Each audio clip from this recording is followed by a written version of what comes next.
શહેરમાં પવનનું તાંડવ દેખાઈ રહ્યું છે। નવરાત્રીના ગરબા ઉજવણીમાં પાવન અને વરસાદ વિલન બન્યો છે। સિવિલ હોસ્પિટલના ગરબા પંડાલમાં વરસાદી પાણી ભરાયા બાદ મંડપ ઉડ્યા હતા।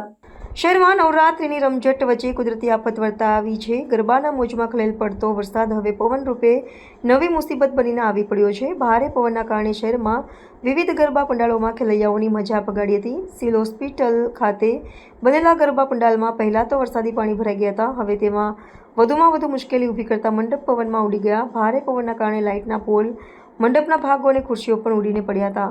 છેલ્લા 2 દિવસથી શહેરમાં પવનની ભારે ઝડપ નોંધાઈ રહી છે। ખાસ કરીને ઓપન ગ્રાઉન્ડ પર આયોજિત ગરબામાં ભાગ લેનારા ખેલૈયાઓ અને યુવાઓ માટે આ પરિસ્થિતિએ મુશ્કેલી ઊભી કરી રહી છે।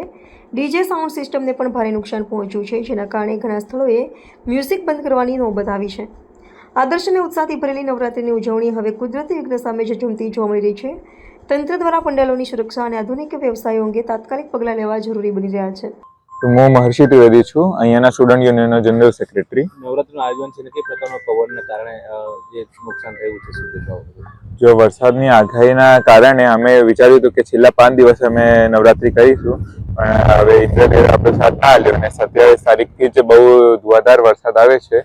એના લીધે જે આપણે ગ્રાઉન્ડનું લેવલિંગ કરાયું હતું એ બધું બગડી ગયું હતું। અમે 2 દિવસથી બહુ કોશિશ કરીએ છીએ કે લેવલિંગ જે બગડી ગયું છે એને પાછું શરૂ કરીએ।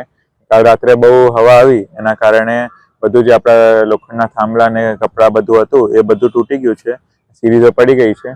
પણ સવારથી જ બધા મંડપવાળા અને બધા ઓર્ગેનાઇઝર કોશિશ કરીએ છે કે જે પણ નુકસાન થયું છે એ પાછું આપણે ઊભું કરી દઈએ અને આજે રાત્રે પણ નવરાત્રી આપણે ઉજવીએ। કેટલા લોકો ગરબા રમવા આવે છે? જો આપણે સિવિલ હોસ્પિટલના ગરબામાં ખાલી સિવિલના સ્ટુડન્ટ્સ ને બધા ડોક્ટર્સ જ ઇન્વાઇટ હોય અને એમની ફેમિલી આવે। રોજ 1000 થી 1500 માણસ મિનિમમ અહીંયા ગરબા રમવા આવે। શું કહેશો, આજે નવરાત્રી થશે? જો કાલે પણ અમને લાગતું હતું કે બહુ મુશ્કેલ છે વરસાદમાં નવરાત્રી કરવાનું, પણ કાલે પણ બધા ખેલૈયાઓ મોજથી રમ્યા અને આજે પણ ચોક્કસ રમવાના જ છે।